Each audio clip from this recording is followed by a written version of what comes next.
amigos? Un saludo cordial de parte de todo este equipo de trabajo que hoy, bueno, estamos celebrando aquí en el estudio trabajando y estamos seguros que ustedes están celebrando en familia. Esperamos que todo haya pasado bien, que realmente pues no haya ningún tipo de cosa de que arrepentirse, ningún percance familiar. Algunos de ustedes nos están mirando, bueno, pues en un día antes quizás ya de su retiro de vacaciones y nos están recibiendo por Señal de Vida. Quienes nos están recibiendo por Super Canal o Señal Caribe pues están ya casi regresando a sus hogares, pero nada, estamos seguros de que el Señor estará con todos ustedes en ese regreso con su familia y hemos querido precisamente pues traer este programa refrescante, este programa espiritual, este programa en donde tendremos pues a amigos recién conocidos y amigos queridos que estarán compartiendo con nosotros la trascendencia de la figura de Jesús, el Cristo histórico y cómo puede marcar su vida. Me llama mucho la atención que por ahí siempre han dado pues ese pequeño brazalete de qué haría Jesús y a veces quizás nosotros no le damos la profundidad que eso tiene. Pero si realmente creemos en ese Cristo histórico, pero también en ese Cristo que es quien dijo ser, entonces esto tendrá repercusiones en el momento de nuestra vida y esto lo hablaremos con el pastor Juan Santos que está aquí con nosotros. Pero tenemos visita de Venezuela. Así y es. Me siento honrada pues de compartir con el pastor Johnny Brea. Johnny es el pastor de Mieles, así se llama la congregación en Maracaibo, Venezuela. Maracay. Maracay, Sí, Maracay. Maracay. Maracay, Venezuela. A veces se confunde porque uno es Maracaibo Okay. y el otro es Maracay. Yo puedo echarle la culpa a Wilson que me dijo el dato equivocado para limpiarme en pantalla, pero no, aquí nosotros no tenemos poses. Incluso le confieso, pastor, que muchas veces han pasado cosas que podemos editar y no lo hacemos porque entendemos que debemos ser auténticos con la gente que nos sigue, claro que sí. Antes de empezar con usted, pues quiero invitarle a usted, al pastor Santos que está aquí, Calondi, que también nos estará acompañando en un momentito, a ver un pequeño spot que nosotros preparamos precisamente para este tiempo de asueto aquí en la República Dominicana. Yo creo que este será el Empodérate de hoy porque entendemos que si estás de regreso debes cuidarte, así que cuídate porque alguien te espera. Vamos a verlo y de inmediato pasamos con el pastor.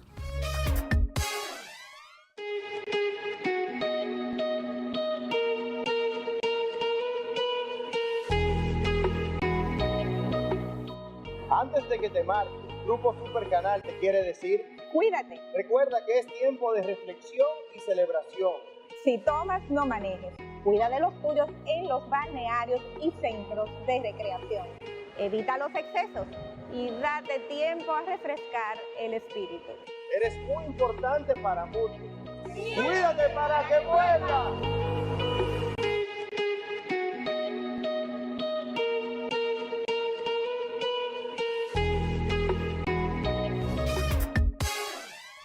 Así mismo es, cuídate para que vuelvas. Muchos te esperan en casa. Gracias al Grupo Super Canal por su apoyo y también pues a todas las personas que nos encaramamos en el techo, caramba, pero estábamos ahí trabajando para todos ustedes. Pastor, es un honor tenerlo aquí. Bienvenido a República Dominicana, aunque tengo entendido que ha venido muchísimo, o sea que esto es casi un segundo hogar. Pero qué interesante en estos momentos coyunturales, quizás históricos, que está viviendo América Latina, que podamos hablar un poquito en este día de cómo está la fe en América Latina, porque usted viaja por todo el hemisferio, ¿no? Así es. Bueno, gracias primeramente a Dios, ¿verdad? Y a su persona por la oportunidad que me permite estar aquí con ustedes en este prestigioso programa. Bueno, sí, vengo de la ciudad de Maracay y en Venezuela. Estamos pastoreando el ministerio Mieles, Casa de Formación. Y este es mi viaje número 22. Que doy hasta la fecha desde desde el 2002, que vine por primera vez a esta República Dominicana. Y como bien lo dijo, sí, es para mí mi segunda patria, porque he venido tantas veces acá que realmente he estado enamorado de este país. Veo como el mover de Dios está en esta nación, y todo lo que Dios está haciendo en este país es maravilloso. Así es, y entiendo que como venezolanos y dominicanos tenemos muchos nexos que nos unen, incluso a veces nos confunden hasta cómo hablamos y todo eso. Usted está radicado ahora mismo en Venezuela. En Venezuela. Porque ¿cómo va eso de la iglesia, por ejemplo, cristiana específicamente en Venezuela, a raíz de que ha habido cambios palpables y notables, ¿no?, en su política, en la manera en que se está viviendo? Sí, la iglesia venezolana, la iglesia cristiana está pasando una etapa muy interesante por no decir complicada. Bueno, lo bueno es complicado, ¿no? Exacto, sí. Es muy interesante la etapa de la iglesia en Venezuela porque esto nos está trayendo crecimiento, esto está trayendo que la iglesia de verdad se aboque más a creerle a Dios. Y en Venezuela actualmente hay que vivir por fe. Okay. Dice la Biblia que además el justo por la fe vivirá. Y en Venezuela esto se aplica perfectamente. Es como cuando Pablo decía, ¿no? De que me he aprendido a conformarme con lo bueno, con la abundancia, exacto. Él aprendió, no es que sea fácil. Exacto. Okay, es algo que se aprende. Pero esa escasez quizás que están viviendo como pueblo, esas dificultades, ¿entiende usted que ha sido quizás un detonante para que la gente busque más del Señor? Sí, sí lo es, lo es realmente. La iglesia está experimentando un despertar, la iglesia venezolana, en muchos sentidos, pero en el sentido espiritual la iglesia está despertando a lo que es el abocarse al trabajo social, porque a pesar de que los recursos son escasos y muchas cosas escasean, pero entonces vemos tanta necesidad, tantas personas, incluso dentro de nuestra misma congregación, porque la situación económica en Venezuela es bastante complicada. Para ponerle un ejemplo, yo tengo un primo que se congrega con nosotros, él juntamente con su esposa trabajan, no tienen hijos, no pagan luz, no pagan agua, no pagan nada, pero aún así el salario mensual no les alcanza. Ya. Porque todo está tan, digamos, lo que es la economía de Venezuela, en Venezuela está tan golpeada.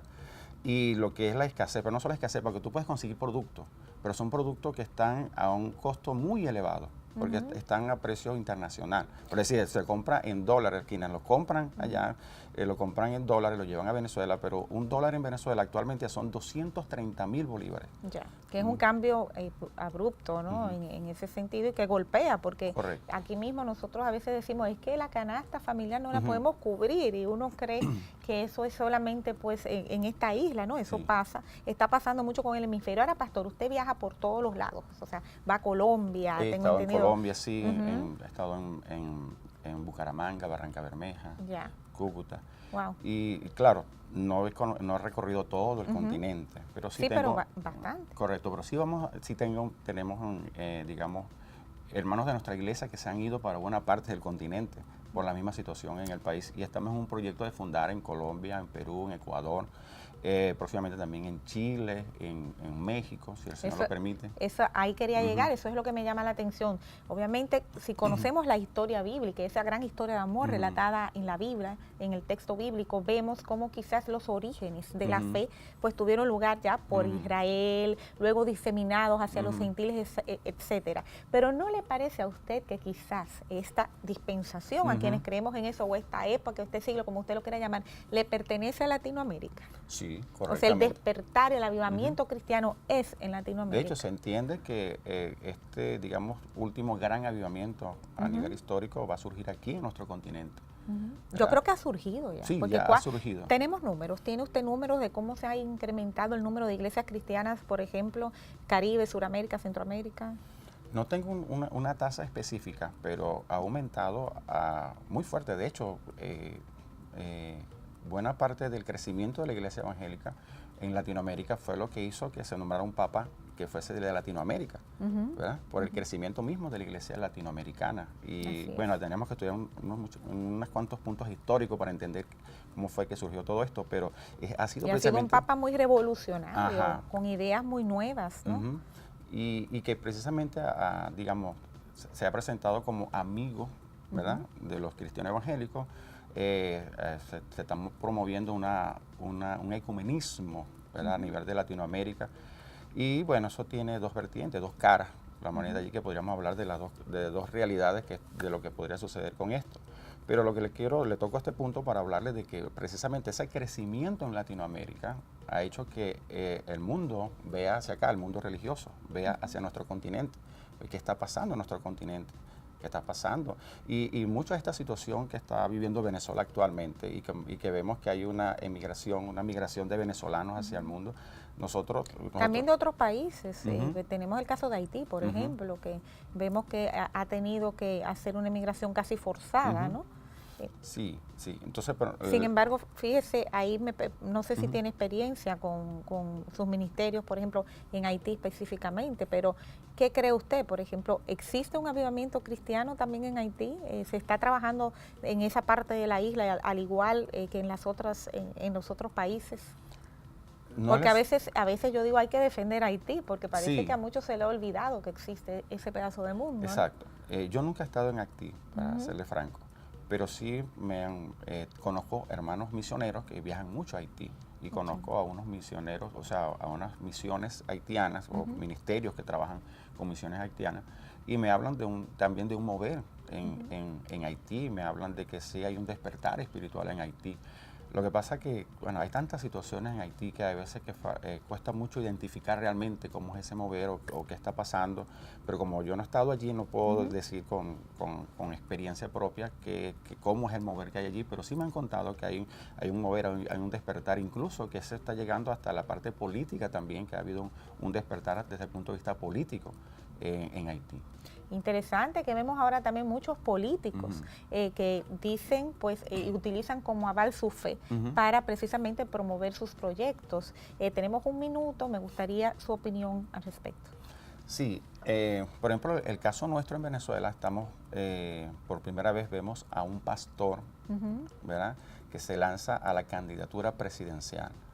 Pero lo digo por primera vez porque sí han habido en otras ocasiones, pero ha sido algo que no se ha notado realmente. Pero que en esta oportunidad es muy notorio al pastor Javier Bertucci, que se lanza, el pastor del ministerio Maranata y del Evangelio Cambia. Él se ha postulado a la presidencia y los mismos medios de comunicación actualmente están hablando mucho acerca de él. Unos hablan positivamente, otros hablan negativamente. Así es. ¿Verdad? Ahora, Pero la pregunta sería, y perdón que le interrumpa, pero es que no quiero irme sin esa pregunta.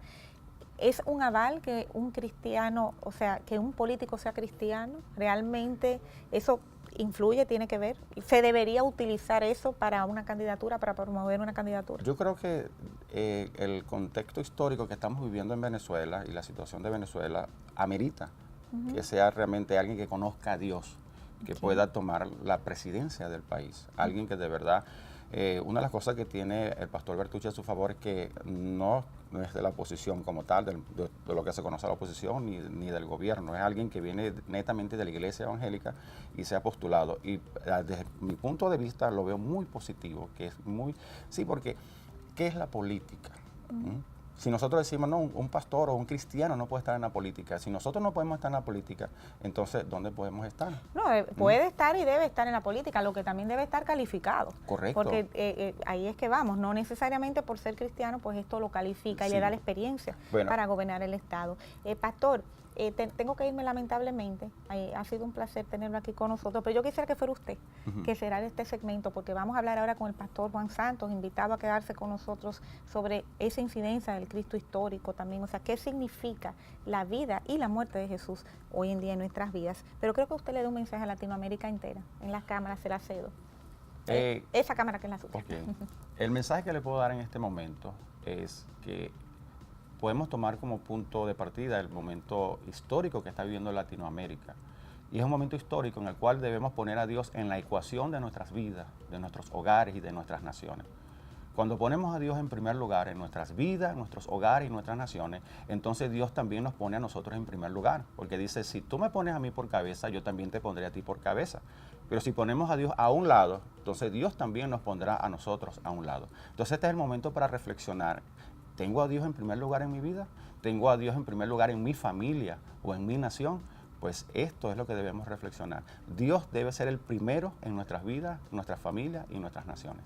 Amén. Pues muchísimas gracias una vez más y yo no puedo agregarle nada más a eso. Quédese con nosotros. Ustedes también, ya volvemos. Ya regresamos con Adelina.